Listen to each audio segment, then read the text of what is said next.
बिस्मिल्लाहिर्रहमानिर्रहीम। बेटा first year physics chapter number 9 का लेक्चर नंबर 3 बड़ा ही खूबसूरत टॉपिक एक्स-रे डायफ्रैक्शन, जिसको हम सिंपल ज़बान में XRD भी कहते हैं।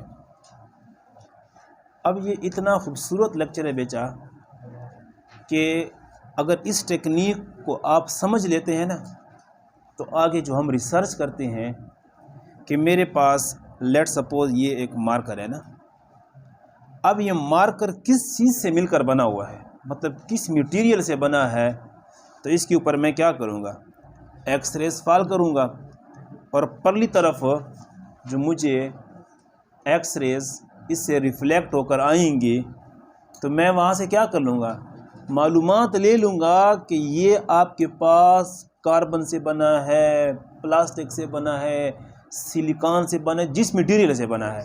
लेकिन सबसे पहले बेटा इस टेक्निक को आपने समझना है। अब इस टेक्निक के अंदर हमारे पास दो वर्ड्स इस्तेमाल हो रहे हैं, एक्सरेज और डायफ्रैक्शन।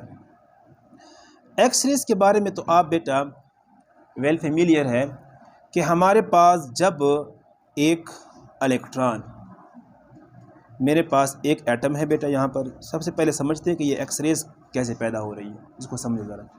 तो मेरे पास ये एक इलेक्ट्रॉन है, लेकिन इलेक्ट्रॉन बड़ा हाई एनर्जेटिक है, बड़ा स्पीड से आ रहा है, स्लोली नहीं आ रहा, क्योंकि अगर ये स्लोली आएगा तो आपके पास इस एटम के अंदर जो इलेक्ट्रॉन पड़े होंगे, इससे ये क्या हो जाएगा, रिपेल हो जाएगा। तो इसने रिपेल नहीं होना, बल्कि उसके अंदर जो यहाँ पर न्यूक्लियस होता है, जिसके अंदर ये प्रोटॉन्स है, और उसके अंदर हमारे पास ये इनर शेल, उसके पास जो इलेक्ट्रॉन होंगे, तो ये क्या करेगा, ये जो इलेक्ट्रॉन है ये क्या कर जाएगा कि इन इनर शेल से क्या हो जाएगा, टकरा कर निकल जाएगा। जब टकरा कर निकल जाएगा तो इस इलेक्ट्रॉनों को क्या मिल जाएगी, इसकी कुछ एनर्जी मिल जाएगी।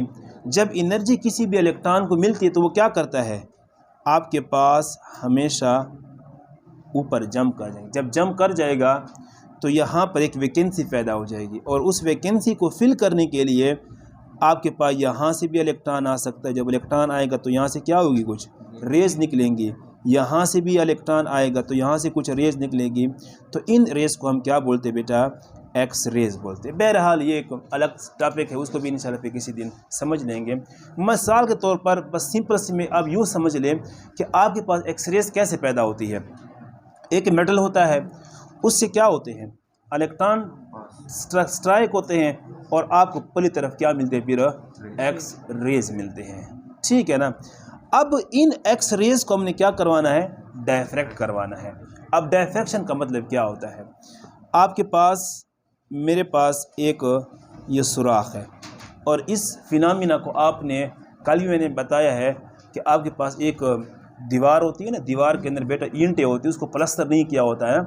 तो जब उसके अंदर आपके पास यहाँ पर सुराख में से सूरज की रोशनी गुजर कर आती है, तो आपको क्या होता है, उसकी रोशनी ऐसी फैली हुई नज़र आती है, स्प्रेड की हुई नज़र आती है।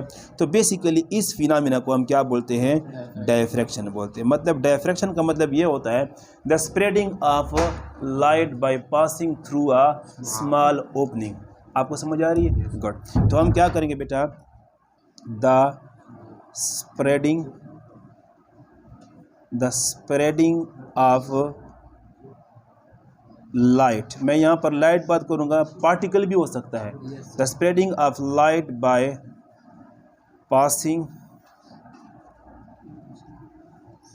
Through a small slit. लेकिन सवाल ये पैदा होता है कि आपके पास यहाँ से जो एक वेव आ रही है, मतलब उसकी वेव लेंथ है, और इस स्लिट की मेरे पास क्या है, कुछ ओपनिंग है, जिसको मैं क्या बोलूँगा, डी ना। अगर ये लैम्डा क्या होगा बेटा, छोटा होगा, तो कभी भी आपके पास डायफ्रैक्शन नहीं होगा। कुछ समझ आ रही है, मतलब वो क्या हो जाएगा, उसमें से बग़ैर डायफ्रैक्ट किए, बग़ैर स्प्रेड किए क्या हो जाएगा, पास कर जाएगा। ये जो आपके पास लैम्डा है ये तकरीबन आपके पास क्या है, इस स्लिट के साइज के बराबर होना चाहिए। मतलब स्लिट मतलब इस सुराख के साइज के बराबर होना चाहिए। अगर आपके पास ये वेवलेंथ बड़ा होगा तो फिर क्या हो जाएगा, रिफ्लेक्ट होकर आ जाएगा, और अगर छोटा होगा तो गुजर जाएगा। लेकिन जब तकरीबन बराबर मतलब उसकी आर्डर का होगा, आर्डर का मतलब ये होगा कि अगर ये नैनोमीटर में है तो वेवलेंथ भी किस में होनी चाहिए, नैनोमीटर में होनी चाहिए। तो आपके पास फिर ये लाइट क्या कर जाएगी, स्प्रेड कर जाएगी, इसको हम क्या बोलते हैं, डायफ्रैक्शन। ठीक है, और यही तो हमारे पास क्या है, ऑप्टिक्स है ना, क्योंकि ऑप्टिक्स में हमारे पास क्या होता है, प्रॉपर्टीज़ ऑफ लाइट पढ़नी होती है, मतलब रिफ्लेक्शन, रिफ्रैक्शन, इंटरफेरेंस, डायफ्रैक्शन वगैरह। तो आए अपने टॉपिक की तरफ चलते हैं, एक्स रेज डायफ्रैक्शन।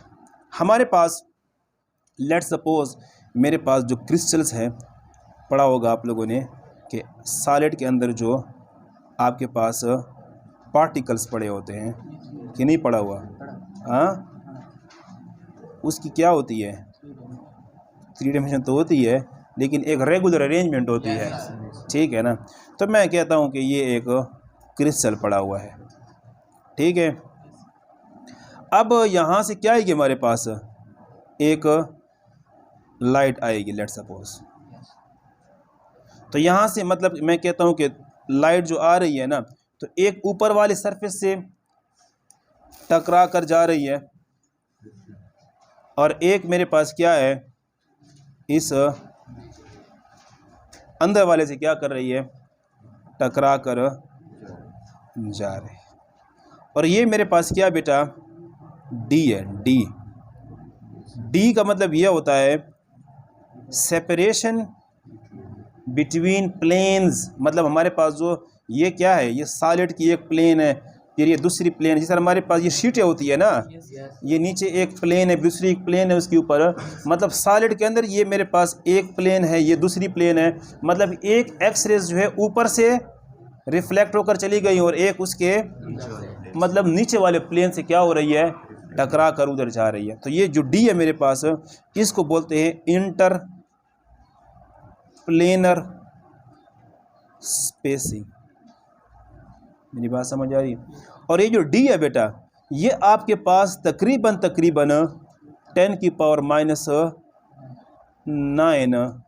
मीटर के बराबर होना चाहिए। क्यों? क्योंकि जो मेरे पास वेवलेंथ होती है, या आप इसको बेटा 10⁻⁻10 या 10⁻⁻10 भी ले सकते हैं, क्योंकि जो वेवलेंथ होती है ना एक्स रेज की, वो आपके पास 10⁻⁻10 मीटर के बराबर होती है। मतलब एक्स और डी, एक्स रे डायफ्रैक्शन तब होगा कि जब आपके पास उस क्रिस्टल के जो प्लेन के दरमियान जो हमारे पास स्पेसिंग है, प्लेन के दरमियान स्पेसिंग का मतलब ये है कि ये दो प्लेन के दरमियान कितना फासला है, ठीक है, तो वो कितना होना चाहिए, जितना आपके पास एक्स रेज की वेवलेंथ आप इस्तेमाल कर रहे हैं, ठीक है। तो यहाँ से अगर मैं इस वेव को देखूँ और इस वेव को देखूँ तो ये देखें, यह बराबर हो गए, और अगर मैं यहाँ से काटूँ तो ये भी आपस में क्या हो गए, बराबर हो गए। तो ये आपके पास ये जो डी है, ये आपके पास यहाँ से क्या है, हमारे पास कुछ एंगल बना रहा है, जिसको हम क्या बोलेंगे, थीटा, और यहाँ से भी क्या कर रहा है, कुछ एंगल बना, जिसको हम क्या बोलेंगे, लेट सपोज थीटा। तो आगे पास ये देखिए, ये वाला फासला और ये वाला फासला, मतलब ये और ये वाली रे क्या है, एक्स्ट्रा कवर कर रही है ना, जिसको हम क्या बोलेंगे, पाथ डिफरेंस।